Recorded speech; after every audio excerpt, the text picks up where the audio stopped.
Hello everyone, आज है हमारा यूथ कंपटीशन टाइम्स का 54 पेपर सेट्स का एक सेट है जो कि है यूजीसी एनटीए नेट जेआरएफ परीक्षा जून 2020 का ये पेपर सेट शिक्षण एवं शोध अभियोगिता प्रश्न पत्र प्रथम प्रश्न पत्र है। शिफ्ट 1 का है। 29 सितंबर 2020 का ये पेपर सेट है।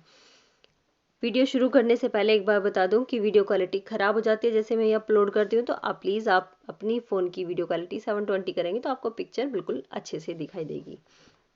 स्टार्ट करते हैं। कोई शिक्षक अपनी कक्षा में वांछित अधिगम परिणाम सुनिश्चित करने के लिए प्रश्न उत्तर सत्र का प्रयोग करता है। इस प्रक्रिया में वह किसी विद्यार्थी द्वारा दिए गए कुछ उत्तरों के लिए निम्नलिखित प्रकार की टिप्पणी करता है। किस प्रकार की? कहता है कि हाँ, आप सही हैं, उत्तम। तो निम्न प्रकार में से ये किसका उदाहरण माना जाएगा? तो इसका आंसर होगा सकारात्मक फीडबैक का। प्रतिपुष्टि क्या होती है? प्रतिपुष्टि एक प्रकार से वह प्रक्रिया है जिसके अंतर्गत वो जो कार्य हुआ है उसकी प्रकृति को बताया जाता है। वह प्रतिपुष्टि के आधार पर दिए गए उत्तर के प्रति अपना व्यवहार प्रदर्शित करता है। ये व्यवहार सकारात्मक और नकारात्मक दोनों प्रकार का हो सकता है। यदि एक शिक्षक अपनी वांछित अधिगम परिणाम सुनिश्चित करने के लिए प्रश्न उत्तर प्रक्रिया अपनाता है तो इस प्रक्रिया में वह विद्यार्थी द्वारा दिए गए कुछ उत्तरों के लिए हाँ, यदि आप सही हैं, उत्तम की टिप्पणी करता है तो ये सकारात्मक प्रतिपुष्टि होगी जो विद्यार्थी को प्रोत्साहित करता है। अब देखते हैं दूसरे नंबर पे दी इन्होंने नकारात्मक। जब हमें कोई चीज नहीं अच्छी लगी कि नहीं ये अच्छा नहीं था तो वो नकारात्मक फीडबैक होता है। अब ये है समपुष्टिपरक फीडबैक कि मतलब कुछ ना कुछ और उन्हें कंफर्म करना है कि हाँ कि या क्या ये सही था जो आपने कहा। तो इस तरह का जो होता है वो समपुष्टिपरक फीडबैक कहलाता है। और सुधारात्मक कि आपको कुछ ना कुछ और सुधार की इसमें आवश्यकता है तो वो सुधारात्मक फीडबैक कहलाता है। और सभी फीडबैक्स का अपना अपना महत्व है।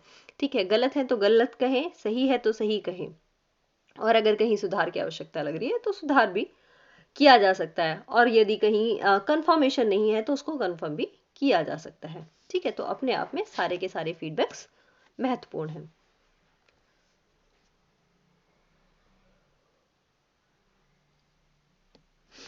नेक्स्ट क्वेश्चन पर चलते हैं। यह है शिक्षण अधिगम उद्देश्यों का संज्ञानात्मक क्षेत्र में निम्नलिखित प्रकार में से किसे अधिगम परिणामों के उच्चतर प्रकार के रूप में वर्गीकृत किया जाएगा? तो इसका आंसर होगा option number D, B, D और ई। बी में है आधारात्मक तत्वों का विश्लेषण, मतलब कि जिन जिन पॉइंट्स पर जिन पर हमें एनालिसिस करना है, जिन पर हमारा बेसिक डिपेंड है, तो अवधारणात्मक तत्वों का विश्लेषण। और दूसरा है संश्लेषण जिसमें विचारों की सृजनात्मक व्याख्या व्यवस्था निहित हो। ठीक है, कि किस प्रकार से एक दूसरे से कनेक्टिविटी है और उन चीजों को रखा जा सकता है।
थोड़ी प्रॉब्लम थी, ठीक है।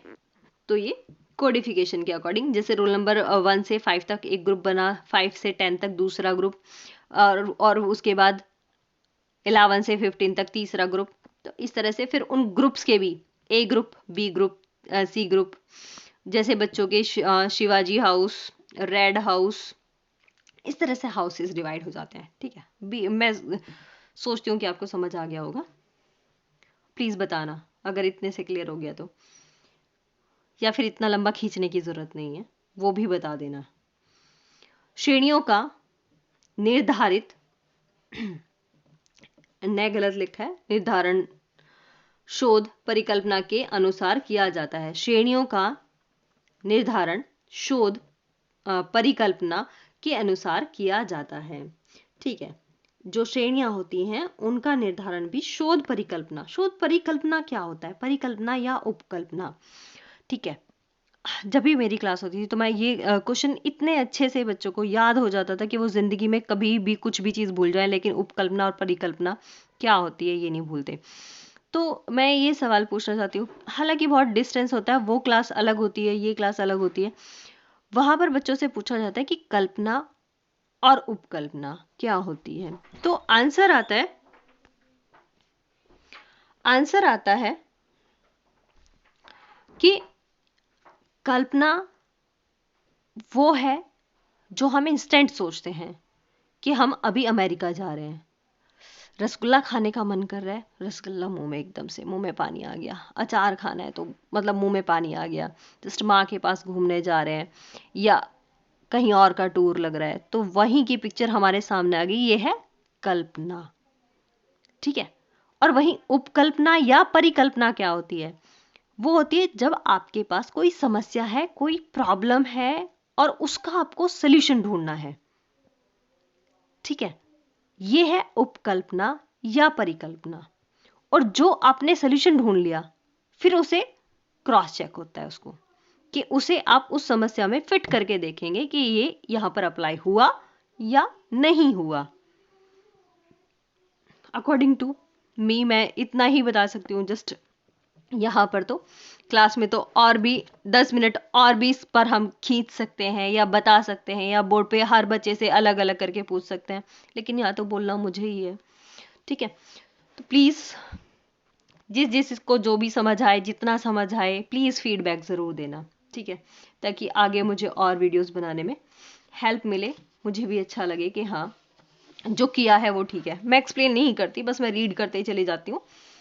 ये तो एक गुड़िया है, उसने मुझे बोला था जस्ट मैम इनको थोड़ा एक्सप्लेन कर दो, तो मैं इसलिए एक्सप्लेन कर रही थी, ठीक है। अभी आता है पैराग्राफ।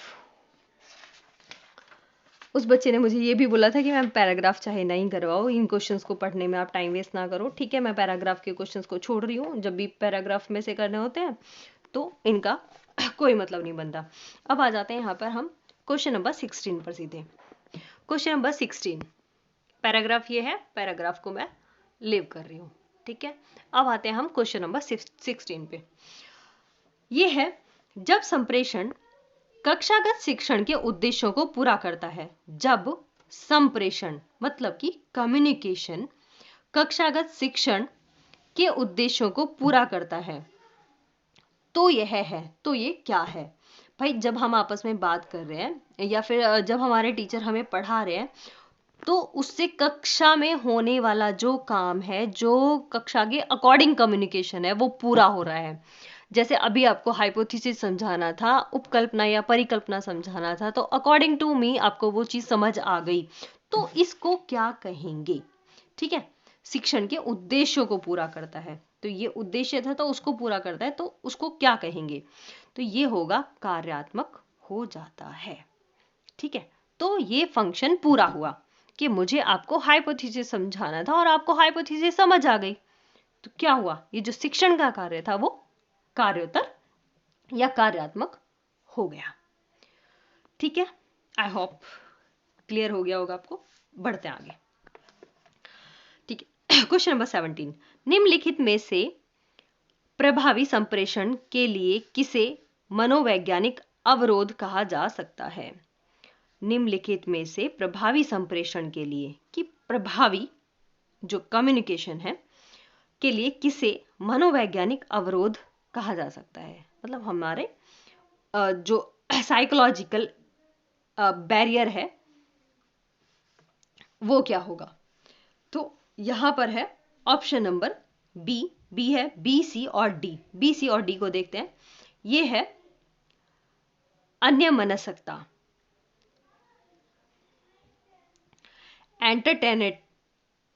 एंटरटेनिवनेस। दूसरा क्या है, लिखित शब्दों पर अधिक भरोसा करना। और तीसरा है सीमित प्रतिधारण। एक सेकेंड, थोड़ा वेट। तो क्वेश्चन नंबर 17 अपना चल रहा था, सॉरी थोड़ा डिस्टरबेंस था। यहाँ पर क्या था कि निम्नलिखित में से प्रभावी संप्रेषण के लिए किसे मनोवैज्ञानिक अवरोध कहा जा सकता है। ठीक है, तो ये है कोई अपना प्रभाव कब नहीं छोड़ पाएगा। तो एक तो यहाँ पर दिया है इंटेंटिवनेस, ठीक, मतलब कि इतना टिपिकल सा वर्ड दे दिया, अन्यमनस्कता, मतलब कि एक लापरवाही। ठीक, जब आप में लापरवाही होगी तब आप इफेक्टिव तरीके से अपना काम नहीं कर पाएंगे। ठीक है, दूसरा है लिखित शब्दों पर अधिक भरोसा, कि जैसे कि हम ये रीड करते चले जाते हैं तो कई बार गलत क्वेश्चन भी आता है तो वो निकल जाता है ऐसे ही। लेकिन जब हम सावधानी पूर्वक उसको पढ़ेंगे, अच्छे से उसका गहन, जैसे अब मैं पढ़ रही हूँ तो शायद गलतियां कम होंगी, लेकिन जब मैं रीड करते हुए जब फटाफट चले जाते हैं तो हम कई बार गलत चीजें भी हम पढ़ते हुए चले जाते हैं और हमें सही का पता होते हुए भी हम उसको सही नहीं कर पाते, क्योंकि हम लिखे हुए पर अधिक भरोसा करते हैं और चले जाते हैं, बढ़ते चले जाते हैं। तो वो हो जाती है हमारी असावधानी, और लिखित शब्दों पर अधिक भरोसा हम करते चले जाते हैं। कई बार हमें कोई भी भाषण लिख कर दे दिया जाता है तो हम उसको पढ़ते हुए चले जाते हैं बस, क्योंकि हमें लिखित चीजों पर ज्यादा भरोसा हो जाता है। ठीक है, फिर है सीमित प्रतिधारण।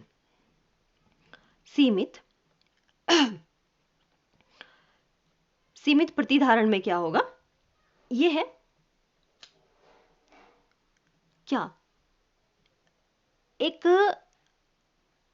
बाउंडेशन, एक लिमिट में बांध देना कि आपको इतना ही बोलना है, उससे आगे नहीं आप बोल सकते।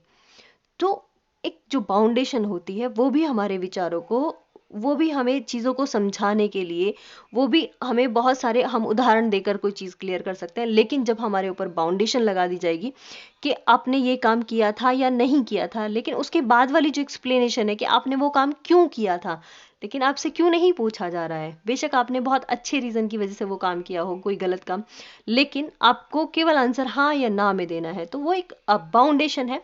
तो भी हम अपना जो काम है उसको प्रभावपूर्ण तरीके से नहीं कर पाएंगे। ओके, चलो आगे बढ़ते हैं। नेक्स्ट है क्वेश्चन नंबर 18। क्वेश्चन नंबर 18 क्या कहता है कि अभिकथन और तर्क वाला क्वेश्चन है। फिर से इसमें पहला अभिकथन है, संप्रेषण में मानवीय पक्ष विद्यार्थियों को सहभागी बनाता है। संप्रेषण में मानवीय पक्ष विद्यार्थियों को, बिल्कुल सही है, विद्यार्थियों को सहभागी बनाता है। जो कम्युनिकेशन होगा उसमें जो मानवीय पक्ष है विद्यार्थियों को वो अपना सहभागी बनाएगा ही। फिर क्या है, प्रौद्योगिकी तर्क, प्रौद्योगिकी संचालित कक्षीय परिवेश में अध्यापक की संप्रेषण भूमिका द्वितीय होती है। ऐसा नहीं है, जो अध्यापक की भूमिका है वो भी प्राथमिक होगी। ठीक है, तो इसलिए तर्क जो है ये गलत है। प्रौद्योगिकी संचालित कक्षीय परिवेश में अध्यापक की संप्रेषणात्मक भूमिका द्वितीय न होकर प्राथमिक ही होगी। ठीक है, तो ये गलत है। फिर है क्वेश्चन नंबर 19। क्वेश्चन नंबर 19 क्या कहता है, हम सही फीडबैक को देख लेते हैं। ये है, सॉरी फीडबैक बोला बीच में, फीडबैक ही घुसा पड़ा है दिमाग में तब से। संप्रेषण का प्रकार और उसकी विशेषताएं। कौन कौन सा प्रकार है, प्रकार की विशेषताएं। सीधा जो संप्रेषण का प्रकार होता है उसकी विशेषता है ऊपर से नीचे की ओर सीधा। फिर है क्षैतिज में है अभिविन्यास अफवाह। वृत्तीय है, अभिविन्यस्त प्रतिपूर्ति, पुष्टि प्रतिपुष्टि, और है क्रियान्विति परक, ये है अंतर्व्यक्तिक। ठीक है, नेक्स्ट चलते हैं कथन 1 और कथन 2। कथन 1 है, अध्यापक द्वारा कक्षा में अनुन्यात्मक संप्रेषण का अर्थ उसके द्वारा दी गई सूचना के प्रारूप को विद्यार्थियों के लिए स्वीकार्य बनाता है। तो ये बिल्कुल सही है। जो भी कक्षा में अध्यापक द्वारा हमें संप्रेषण दिया जाता है, कहा जाता है, हमें समझाया जाता है, उसके द्वारा जो हमें सूचना दी जाती है उसे अधिकतर जो विद्यार्थी हैं वो स्वीकार करते हैं, वो स्वीकार्य बनाता है। अध्यापक को हम इसीलिए स्वीकार करते हैं, उसकी बातों को भी करते हैं। ठीक है फिर क्या है इसका तर्क, यदि यह स्थानिक स्तर पर होता है तो इसके पीछे छवि निर्माण का प्रयोजन है। बिल्कुल, यह यदि हम अपने एरिया में उस चीज को करेंगे तो उससे हमारी जो छवि है उस पर भी इफेक्ट पड़ता है, वो भी अच्छी या बुरी दोनों तरह की हो सकती है। इसकी एक्सप्लेनेशन अकॉर्डिंग टू अरस्तु के संप्रेषण मॉडल के अनुसार संप्रेषण में सुझाव मन और मस्तिष्क के प्रभाव का परिणाम होता है और यह उद्देश्य के पीछे के चित्रों को अंकित भी करता है। तो ठीक है, इसीलिए दोनों कथन सत्य हैं। फिर आते हैं आपके कॉपी पेंसिल के क्वेश्चंस। इनको आप देख लेना, कर लेना अपने आप से, इनको भी मैं स्किप कर रही हूं। ठीक है, क्वेश्चन नंबर 21, 22, 23, 24, 25, 26 पे आते हैं। 26 है फिर से कथन और दोनों स्टेटमेंट है। अच्छा ठीक है, दोनों कथन है। समग्र ज्ञान एक प्रकार का प्रत्यस्मरण है, समस्त ज्ञान एक प्रकार का प्रत्यास्मरण है। यह कुछ हद तक सही है। ठीक है, कुछ चीजें हैं जो हमारी नॉलेज में है, हमारे याद हैं, और ये कुछ हद तक सही है। बिल्कुल बिल्कुल सही है, हम मान लेंगे इसको। सभी मनुष्य स्वभाव से ही बोध चाहते हैं। ये बात भी पूर्णतः सत्य है कि सभी मनुष्य कहीं ना कहीं अपने आप में बोध, अपने स्वभाव में बोध चाहते हैं, बंधन करना चाहते हैं। ठीक है, वो चाहते हैं कि हाँ कुछ ना कुछ ये भी काम क्या हुआ, क्यों हुआ, कैसे हुआ, तो जिज्ञासा हर एक इंसान के अंदर बनी रहती है। नेक्स्ट क्वेश्चन है 27, ये भी स्टेटमेंट का क्वेश्चन है। तो स्टेटमेंट को देख लेते हैं, इसकी क्या है। अंतःकरण में झांकता हूं, ये क्या है। जब मैं अपने अंतःकरण में झांकता हूं तो हमेशा एक या दूसरी अवधारणा से टकरा जाता हूं। मैं कभी भी स्वयं को पकड़ नहीं सकता। क्या कहता है राइटर, कहते हैं जब मैं अपने अंतःकरण में झांकता हूं, मतलब कि अपने आप को देखता हूं, तो हमेशा एक दूसरी अवधारणा से टकरा जाता हूं कि कभी तो मेरा मन उड़ने को कर रहा है, कभी मेरा मन नाचने को कर रहा है, कभी बैठने को कर रहा है, और कभी शांत वातावरण में आराम से विचरण करने को कर रहा है। तो वो बोलता है कि अवधारणा से टकरा जाता हूं, मैं कभी भी स्वयं को पकड़ नहीं पाता और मैं खुद से ही दूर होते चले जाता हूं। कभी कुछ मन कर रहा है तो कभी कुछ कर रहा है। बिल्कुल सही है। फिर क्या है तर्क, क्या दूसरा स्टेटमेंट क्या कहता है। आत्मा सभी प्रकार के ज्ञान की तार्किक पूर्व मान्यता है। ठीक है, सभी को पता है कि हम मरेंगे, आत्मा बनेंगे, और इस चीज में सभी के सभी इस चीज को मानते भी हैं। ज्ञान की तार्किक पूर्व मान्यता है।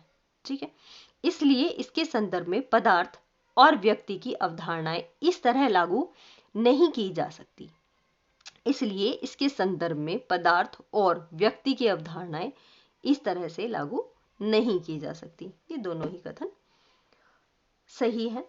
कहा है कि आत्मा सभी प्रकार के ज्ञान की तार्किक पूर्व मान्यता है, इसीलिए इसके संदर्भ में पदार्थ और व्यक्ति की अवधारणाएं इस प्रकार लागू नहीं की जा सकती। अतः जब कोई व्यक्ति अपने स्वयं में झांकता है तो स्वयं को नहीं प्राप्त कर पाता, क्योंकि उसे अलग अलग प्रत्यय मिलते हैं। यह हमेशा एक या दूसरी अवधारणा से टकरा जाता है। ठीक है, फिर से कथन और कारण का कथन और कथन, स्टेटमेंट 1 और 2 फिर से है। 28 क्वेश्चन नंबर, विभिन्न समुदायों का अस्तित्व एक दूसरे से स्वतंत्र होता है, परंतु संयुक्त संयुक्त रूप से किसी प्रकार वे किसी समाज के सामुदायिक जीवन की संकल्पना प्रदान करते हैं।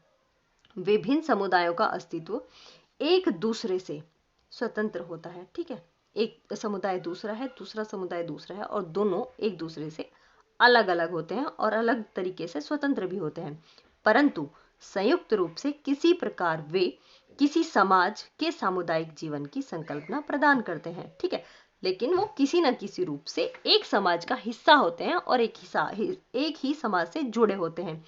जैसे हम एक ही जगह पर अलग अलग कम्युनिटी के लोग रहते हैं, लेकिन फिर भी उनके फेस्टिवल्स जो होते हैं वो एक होते हैं। जैसे अभी अभी दिवाली गई है तो दिवाली सबने मनाई, बेशक उनका रहन सहन खान पान जो तरीका है वो बेशक अलग हो, लेकिन कई तौर तरीके पर सामुदायिक जीवन के तौर पर वो एक दूसरे से भिन्न नहीं है, बल्कि एक जैसे हैं।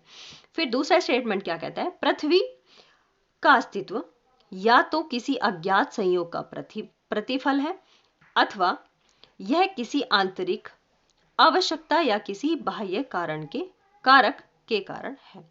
तो दोनों ही स्टेटमेंट जो है वो अपने आप में सही है। ठीक है, नेक्स्ट चलते हैं। क्वेश्चन नंबर 29 क्या कहता है? 29 कहता है अवधारणा और संप्रदाय। ये रिपीट है, शायद फर्स्ट पेपर सेट में भी ये क्वेश्चन था और यहाँ पर रिपीट हो गया। आपको डेफिनेटली फायदा मिलेगा आपको पेपर सेट्स करने का, ऐसी बात नहीं है। निर्वाण, अवधारणा है निर्वाण, ये किस में है? बौद्ध धर्म में है। निरश्रेय, श्रेयस, ये है उपनिषद। अपवर्ग क्या है? ये जैन धर्म है। मोक्ष है सांख्य। ठीक है, नेक्स्ट चलते हैं। निगमनात्मक प्रक्रिया प्रवर्त होती है। डिडक्शन प्रोसीड्स फ्रॉम, तो डिडक्शन जो है वो किससे प्रोसीड होता है? तो ऑप्शन नंबर 20 का सही आंसर है यूनिवर्सल टू पार्टिकुलर। ठीक है, सार्वभौम से विशेषता की ओर। नेक्स्ट है, ये है आपका क्वेश्चन टेबल आ गई, कॉम्प्रिहेंशन आ गया। कॉम्प्रिहेंशन के क्वेश्चंस को हम स्किप करेंगे। 31, 32, 33, 34, 35, 36 से स्टार्ट करते हैं। 36 है, देखो हर एक में फुल फॉर्म भी आ रही है। यहाँ पर पूछी है GIF का पूर्ण रूप क्या है, पूरा रूप क्या है? तो ये है, मेरे ख्याल से रिपीट है, तो क्वेश्चन पहले भी आ चुका है, मुझे ऐसा लग रहा है, या फिर मैंने इसी को पढ़ा है पहले। Graphics interchange format, G for graphic, I for interchange, F for format. Okay, question number 37, निम्नलिखित में से निम्नतम से उच्चतम स्पीड की दृष्टि से कंप्यूटर मेमोरी की सही सूची कौन सी है? कंप्यूटर की सही सूची कौन सी है? ठीक है, शॉर्ट क्वेश्चंस में मैं इसको रीड कर चुकी हूँ। ये है द्वितीय भंडारण, उसके बाद मुख्य स्मृति और कैचे स्मृति। क्वेश्चन नंबर 38, यह इंटरनेट की स्पीड किस में मापी जाती है? तो इंटरनेट की स्पीड GBps, गीगाबाइट प्रति सेकंड में मापी जाती है।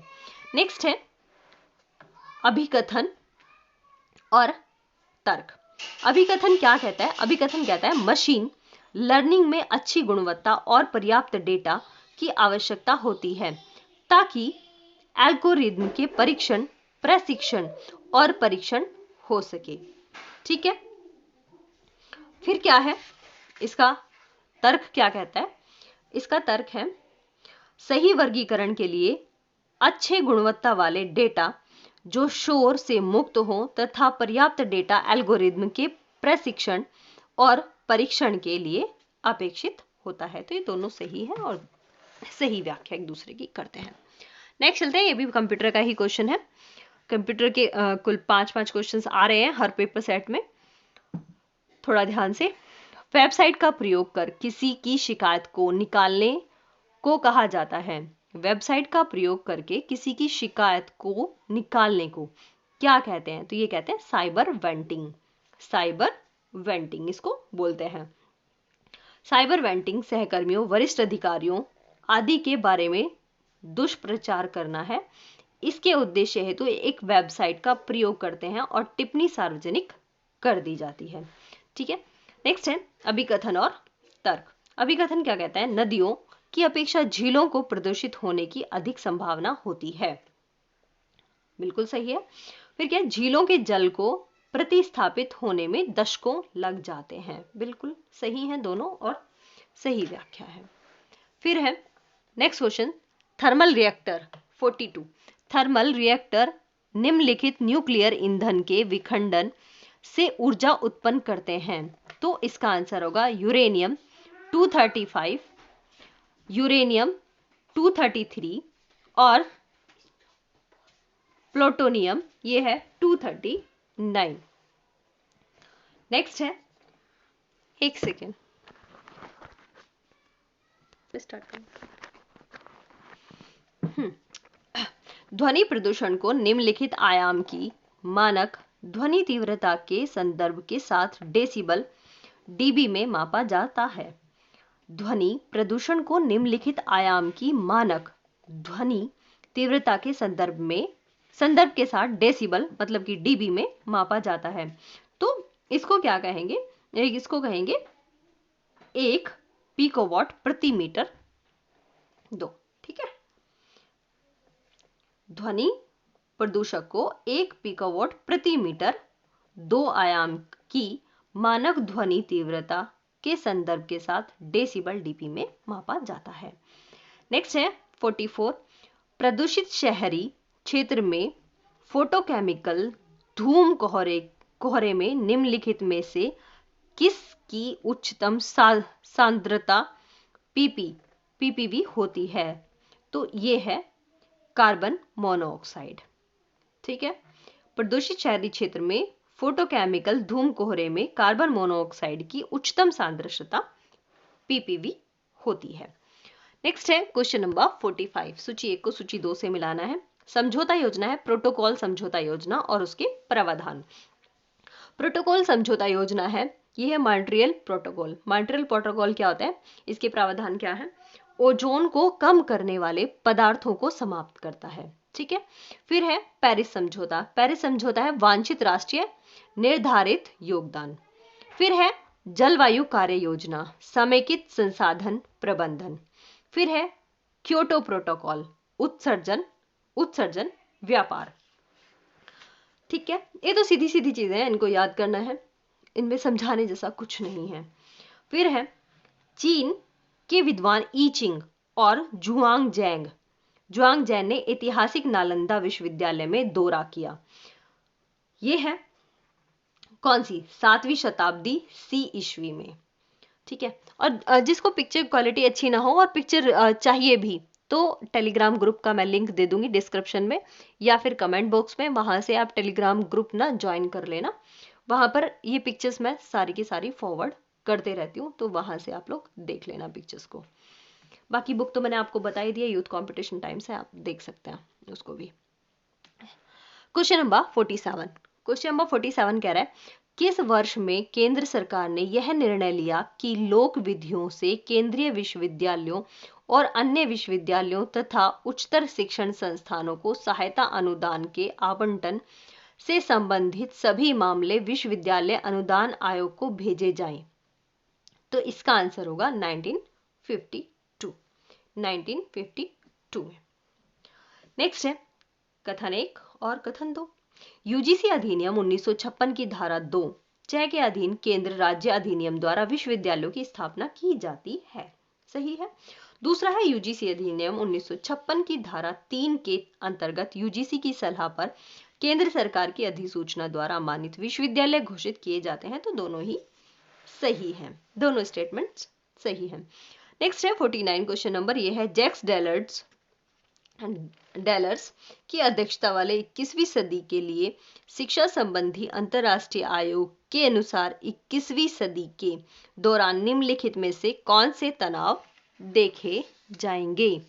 तो इसका आंसर होगा वैश्विक और स्थानिक के बीच तनाव, पारंपरिक और आधुनिकता के बीच तनाव, आध्यात्मिक और भौतिक के बीच तनाव। नेक्स्ट है लास्ट क्वेश्चन इस पेपर सेट का, क्वेश्चन नंबर 50।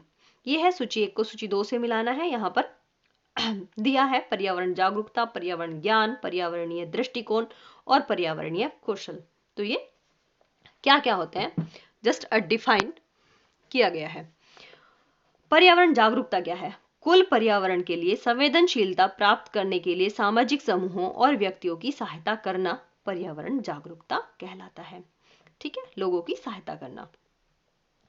फिर क्या है दूसरा, पर्यावरण और इससे जुड़ी समस्याओं में अनुभव की विविधता, मतलब अनुभव जो होता है वो अलग अलग होता है, हर व्यक्ति का अलग अलग अनुभव कि पर्यावरण में कौन कौन सी समस्याएं आती है। किसी को कुछ आती है, किसी को कुछ आती है, क्योंकि हर जगह का एनवायरनमेंट अलग होता है, हर जगह का क्लाइमेट अलग होता है। ठीक है, तो विविधता प्राप्त करने के लिए सामाजिक समूहों तथा व्यक्तियों की सहायता करना। ठीक है, यह है पर्यावरणीय ज्ञान को इकट्ठा करना कि किसी का ज्ञान किस एरिया का है उसको इकट्ठा करना और उन समस्याओं को दूर करना। नेक्स्ट है पर्यावरण के लिए मूल्यों, वैल्यूज मतलब मूल्य रेट नहीं, वैल्यूज के सेट को प्राप्त करने हेतु सामाजिक समूहों और व्यक्तियों की सहायता करना। पर्यावरण के लिए मूल्यों, वैल्यूज के सेट को प्राप्त करने हेतु सामाजिक समूहों और व्यक्तियों की सहायता करना, यह कहलाता है पर्यावरणीय दृष्टिकोण। ठीक, फिर है पर्यावरणीय समस्याओं को पहचानने और समाधान निकालने। ठीक, पहले तो पर्यावरण की क्या क्या प्रॉब्लम्स हैं, उसमें क्या क्या समस्याएं आ रही हैं, उनको पहचानो। ठीक है, पहचानो और फिर उसका समाधान निकालो। तो उसके लिए सामाजिक समूहों और व्यक्तियों की सहायता करना कहलाता है पर्यावरणीय कौशल। तो ये वीडियो काफी लंबी हो गई, हमने बहुत सारे क्वेश्चंस को स्किप भी किया, उसके बावजूद ये 50 मिनट की वीडियो है। और जो यहाँ तक पहुंचा प्लीज उसके लिए बहुत बहुत दिल से धन्यवाद। जिन्होंने सब्सक्राइब किया चैनल को उनको भी, और जिन्होंने नहीं किया पहली बार विजिट कर रहे हैं तो प्लीज चैनल को सब्सक्राइब कर लेना। और जैसा कि ये वीडियो एक्सप्लेनेशन की थी, एक्सप्लेन करते हुए ये पेपर सेट हमने पूरा किया, तो प्लीज ये बताना कि मैं ऐसे ही एक्सप्लेन करके पेपर सेट क्लियर करूं या फिर जस्ट 1 to 1 बस रिवीजन पर्पस के लिए जस्ट रीड करते चले। ठीक है, क्योंकि एक बार रीड करो, करने के बाद अपलोड करो, एक बार समझाने के बाद अपलोड करो, तो ऐसा नहीं होगा। क्योंकि जो रीडेबल है वो शॉर्ट्स में लगी हुई है वीडियोस, रीड के लिए केवल आप शॉर्ट्स को देख सकते हो। हाँ, यहाँ पर एक्सप्लेनेशन है, बाकी आप बता देना एक्सप्लेन करना है कि नहीं करना है। ठीक है, ओके, चलो, थैंक यू। अगर आपके काम किया तो प्लीज़ लाइक भी ज़रूर कर देना, गला दुख जाता है सच्ची में।